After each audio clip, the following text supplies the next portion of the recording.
repent of everything that you could think of that you ever said wrong or done wrong in your life, and say, God, I'm truly sorry. And not let it be a mouth thing, but let it be a heart thing. That's right. Because God can't change you if you're going to keep the old stuff in. I didn't plan on saying none of this stuff. It just coming out. David went through a whole lot of things. Even though he had a heart for God, he went through a whole lot of stuff. And it wasn't good stuff. So many things. One of the good things was that he went and took the lunch up there to the soldiers and everything. And when he got up there and all, they was all scared because of one big giant man. And you've heard the story many times over. David couldn't understand. He's just a little boy. Understand why did all these men that's supposed to be of his nation is supposed to be fighting against the enemy, and every one of them too scared to go down there because the giant said, there was just one person come down here and fight. You know, they win, then everybody else on my side would give up. And then he'd laugh at it. So not one of the grown-ups stood around and looked at the soldier and said, oh, no. And David Moore, he just, I believe he pushed his shoulders back and walked up to the king that was there. Right there with all these soldiers and saying to him, I know. You're just a kid. I know. He said, the God that I serve let me kill a bear, and he let me kill a lion. He said, but you don't have no weapon. Oh, yes, I do. I have a weapon. See this little bag right here on my hip right here? It's got some little stones in it. Got little stones in it, boy. You can't kill a giant. I can do all things through Christ that strengthens. He didn't say that exactly, but that's what the word says. And then he said, well, let me put an armor on you. My armor. And they put it on him and on. He shook it. I can't fight in this. So he just got his own little shepherd outfit on, and that little old bag of stones. He said, King, let me go. He said, you'll see that big old Philistine giant. God that I serve will take him down. He had faith in God. Not man, but in God. See, there's a big difference here. Man, there's a big difference. And I'm talking about, when I say here, I'm talking about all around in the world. People think they can, oh, we get somebody else to do it, we get somebody else to do it. God's the one that we need to have fighting our battles. Amen. All our battles. He's promising His word, if you serve me, if you just love me, keep my words in your heart. And said, no matter what comes against you, I will fight for you. Amen. You don't have to fight your own battles. Hear what the Spirit of God is saying to each and every person. We get so down in our spirit because we're fighting our own battles. That's right. The reason I can say that is because every time you turn around, you say, will you pray for me? Somebody lay hands on me and pray for me. I just don't feel like praying, in other words, for myself. Because I might have to get down and get with God, and I don't want all that. Just pray for me. But let me tell you what I want you to pray for, and this is what I want you to pray for. Anybody guilty?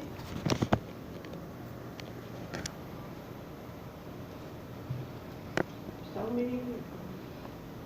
We had a preacher lay hands on me. It's not what the preacher does, it's what God does. Amen. That's with everybody. God says it's good to get 2 or 3 people to get together and join together in one accord. In one accord. Not this one thinking about this one, and this one thinking about this other thing, this one thinking about this other thing, and they're all trying to pray something and trying to say something, and their mind's not set on it. Where is it going to go? That's like having a flashlight. She'll show them where I go. Flashlight's completely turned off. Yep. Jesus said, you're going to be the light of the world. You're the Amen. light. I was the light when I was here walking in the world, but now you're the light of the world. People are walking in darkness, and if they don't come into the light, then they're going to end up in hell.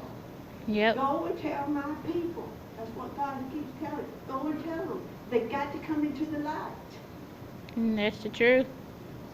Because I am the light. Jesus said, I am the light. And no man's going to come to the Father. You can't get to God unless you go through Jesus. Oh, hallelujah. Hallelujah. I don't know if all this word's coming out. All this wasn't in the message that's coming out. Y'all want somebody to hear it.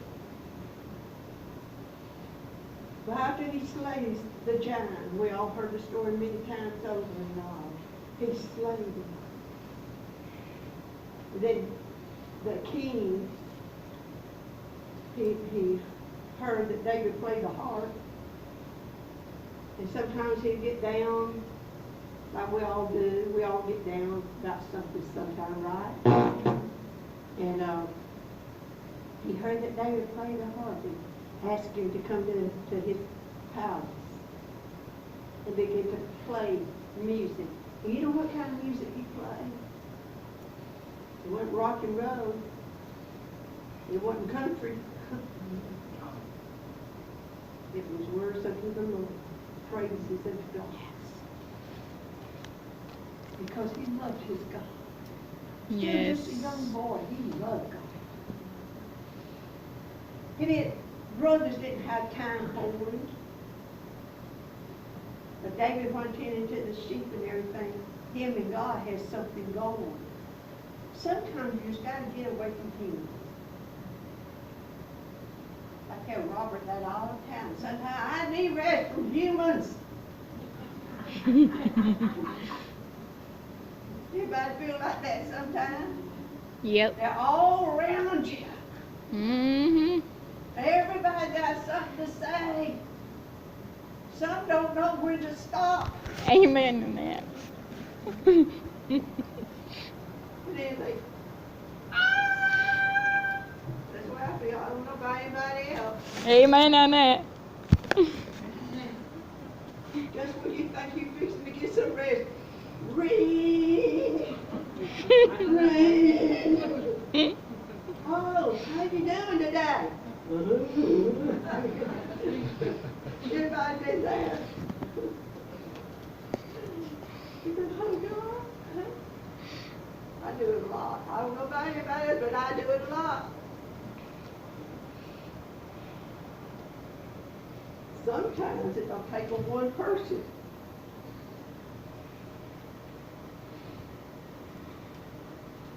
If you don't get time to get down on your knees and pray, you can feel like you're going to lose it all. You might have been there? Yep. Got to get away from this one. Got to hurry up and get away from there and get into your spirit. Anybody like that? Oh man, I feel like I could slug one of them. Oh, just give me a minute, Doctor. Just 1 minute.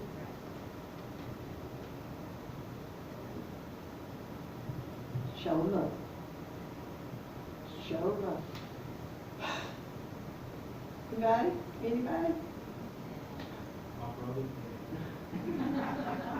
It's hard. God didn't say it was going to be easy. It's a battle. It's the battle of the mind. It's the battle of your heart. And because, God, you know, inside God's telling you, I want you to be a witness. And sometimes it's good to just shut up and don't say nothing. With your actions, let them see me. That make sense? Mm-hmm. You don't have to speak every time. Oh, you need Jesus in your life. They judge you. Let them see Jesus. And tell them that you love them.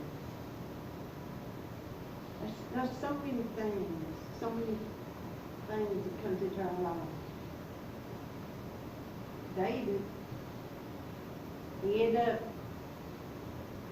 being, after helping Saul, singing to Saul, all these songs. You've heard the story about how Saul got angry with him, and he was trying to kill him. He threw one of those little swords up against him. Even when David was singing a song, that always helped him. You know why he got mad? He got jealous. Because of all the people he was the king over, he heard them singing. Saul killed his 1,000, but David killed his 10,000. Hallelujah. Praise God. Praise God. And Saul did not like it. He got so mad at David, he wanted to kill him. Just a young man. But David was growing up and he was getting older. Saul went after him with some men looking for him to slay him. And you heard the story about how he went into a cave. I mean, he run, and there was days and nights he was cold, but he kept praising God. He kept praising God. And do you know that in the Bible it says, and I can't find a place right offhand, I can't remember where it is, but somebody look it up if you can find it, let me know. And but it says in the Bible, for Jesus is there, remember the book of Psalms, where David talks. Where David's praying. He's speaking words. He's praying to God. Things that he went through, he was praying prayers to God, but he was always glorifying God in his prayers. Giving God praise. Always giving God praise. Because of all the battles that he had to go through. And the Bible said that even with Saul, the king, this was a man that was after God's heart, and he wanted to keep God's words in his heart. Because God loved David. He loved him. And he let David know, I'm for you, David. When your enemies come against you, I'm going to fight for you. So David's up there in a cave, and he's crying out to God. And then later on, after so many months or something, and Saul's still hunting for him and trying to kill him and all, he finds out that Saul's laying in a cave, sound asleep. And he goes in there, and he cuts off a piece of his garment, the king's garment. Because he got his sword, because he was sound asleep. He could have killed the king, because the king was after him to kill him. But he did not do that. He just took the king's sword. The very next day, he let the king, he hollered from the mountain, "O king!" He said, look. He showed him a piece of garment that he had cut off of him. King, I'm not after you. I'm not trying to hurt you. In other words, I don't know what it is I've done to make you so angry that you want to kill me. But, oh, King, I'm your servant. I'm your servant. And here it was. The king saw him, and David had his sword. Here's your sword. I could have. Oh, King, I could have taken your life while I was in there. Wouldn't that be something that your enemy, the one that you're trying to kill, comes along and got a chance to kill you and they don't kill you? Something, that's good. That's good. And the king asked David, I guess in a way, in the things that he said, David, I'm not going to chase you anymore. In other words, you're forgiven. You're forgiven.